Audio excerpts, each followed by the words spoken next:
Unsure of your dream? Study abroad destination? Clear your doubts. Videsh Consult. Call 9676502888.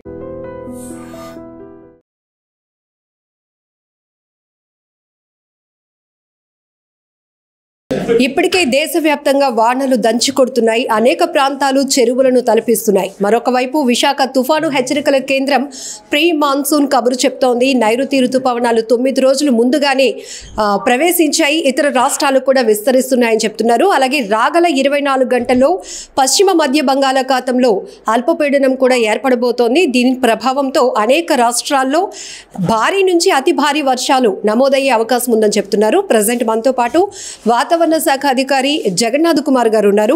ప్రస్తుతానికి monsoon direction ఎట్లా ఉంది, అలాగే wind force ఎట్లా ఉండబోతోంది, రెయిన్ఫాల్ ఎక్కడ భారీగా నమోదు కాబోతోంది అనే డీటెయిల్స్ అయితే తెలుసుకుందాం. సార్, ప్రజెంట్ కండిషన్ ఎట్లా ఉంది?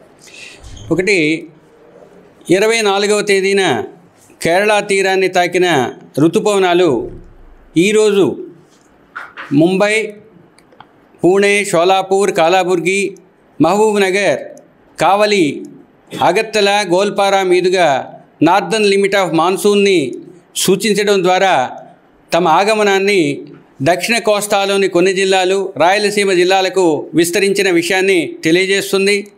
ఇది రాబోయే 3 రోజుల్లో మిగతా ప్రాంతాలైన ఉత్తర కోస్తా జిల్లాలకు కూడా వ్యాపించే అవకాశం ఉన్నది. అయితే ప్రస్తుతం మరఠ్వాడ పరిసర ప్రాంతాల్లో ఒక అల్పపీడనం కొనసాగుతుంది. దానికి అనుబంధంగా ఒక ఉపరితల ఆవర్తనం ఉంది. ఆ ఉపరితల ఆవర్తనం మీదుగా అనుబంధంగా ఒక ఉపరితల ద్రోణి ఉత్తర కోస్తా ఆంధ్రప్రదేశ్ వరకు, ముఖ్యంగా ఉత్తర తెలంగాణ, దక్షిణ ఛత్తీస్గఢ్, దక్షిణ ఒడిస్సా మీదుగా 3.1 నుంచి 4.6 కిలోమీటర్ల ఎత్తు వరకు వ్యాపించి ఉన్నది. ఇది దక్షిణ దిశకు వంగి ఉన్నది. తద్వారా రాష్ట్రంలో రాబోయే వారం రోజులు కూడా చెదురుముద్దురుగా తేలికపాటి నుంచి మోస్తరు వర్షపాతం నమోదయ్యే అవకాశం ఉంది. మొదటి 6 రోజులు కొన్ని ప్రాంతాలకు, 7వ రోజు 1-2 ప్రాంతాలకు పరిమితమయ్యే తేలికపాటి నుంచి మోస్తరు వర్షపాతం కొనసాగే అవకాశం ఉంది. నైరుతి ఋతుపవనాలు ముందస్తు పునరాగమనం వల్ల ఏమైనా ఇంపాక్ట్ ఉంటుంది అంటారా? ఎక్కువ వర్షపాతం ఒకటి, మాన్సూన్స్ ముందు రావడం వల్ల ఓవరాల్ మాన్సూన్ పెర్ఫార్మెన్స్ని ప్రభావితం చేయదు. కానీ మాన్సూన్స్ ముందు రావడం వల్ల వాటర్ అవైలబిలిటీ, వాటర్ యొక్క ప్లెంటీనెస్, ఇవి రెండూ కూడా వాటర్ మేనేజ్మెంట్కి, అగ్రికల్చరల్ యాక్షన్ ప్లాన్కి, మిగతా సెక్టోరల్ ప్లాన్స్ వేసుకోవటానికి మనకి ఒక ముందస్తు ప్రణాళికని రచించుకోవాల్సిందిగా సూచిస్తాయి. అంటే ప్రస్తుతం ఉన్న మాన్సూన్స్ యొక్క ఆగమనం ముందస్తుగా జరిగినట్టయితే అగ్రికల్చరల్ ప్లాన్స్తో పాటు మిగతా సెక్టర్స్ లైక్ వాటర్ మేనేజ్మెంట్ వాటిని సరైన ప్రణాళికల ద్వారా నిర్దేశించుకోవాల్సిన అవసరం ఉన్నది. ఆయా శాఖల వారు దానికి కావాల్సిన ముందస్తు జాగ్రత్త చర్యలు తీసుకోవాల్సిందిగా తెలియజేయడం చెప్పి. సో దక్షిణ కోస్తా, ఉత్తర కోస్తాలో రెయిన్ఫాల్ ఎలా ఉండబోతుంది సార్? రాబోయే వారం రోజుల్లో కొన్ని ప్రాంతాలకు ఉండే అవకాశం ఉంది. మరియు రాబోయే 24 గంటల్లో ఉత్తర కోస్తా జిల్లాలైన అనకాపల్లి, కాకినాడ, కోనసీమ, తూర్పుగోదావరి, అల్లూరి సీతారామరాజు జిల్లాల్లోని 1-2 చోట్ల భారీ వర్షపాతం నమోదయ్యే అవకాశం ఉంది.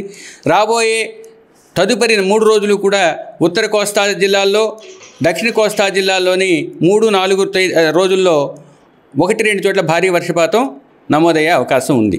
మత్స్యకారులకు కానీ అలానే అగ్రికల్చర్ ప్లాన్ చేసుకునే వాళ్ళకి ఎలాంటి డైరెక్షన్స్? చాలా మంచి విషయం అడిగారు.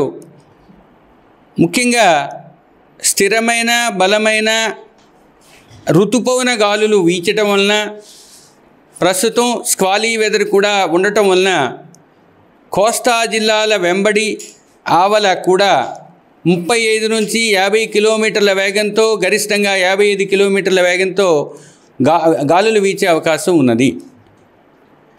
దానికి అనుగుణంగా మత్స్యకారులు వేటకు వెళ్లకుండా రక్షించుకోవాల్సిందిగా హెచ్చరించడం జరిగింది. ఈరోజు ఉత్తరాంధ్రలో రెయిన్ఫాల్ ఎలా ఉండబోతోంది సార్? ఈరోజు ఉత్తరాంధ్రలో కొన్ని ప్రాంతాల్లో తేలికపాటి నుంచి మోస్తరు వర్షపాతం పడే అవకాశం ఉన్నప్పటికీ అనకాపల్లి, కాకినాడ, కోనసీమ, తూర్పుగోదావరి, అల్లూరి సీతారామరాజు జిల్లాల్లోని 1-2 చోట్ల భారీ వర్షపాతం నమోదయ్యే అవకాశం ఉంది.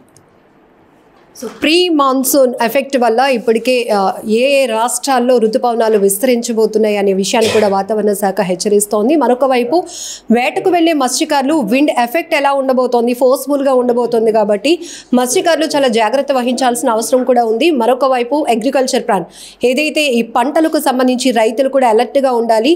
సో మాన్సూన్ షెడ్యూల్ ప్రకారం కూడా మీరు డిజైన్ చేసుకోవాల్సిన అవసరం ఉందని కూడా వాతావరణ శాఖ సూచనలు ఇస్తోంది. కెమెరా పర్సన్ శేఖర్తో లక్ష్మి, ఐ డ్రీమ్, వైజాగ్.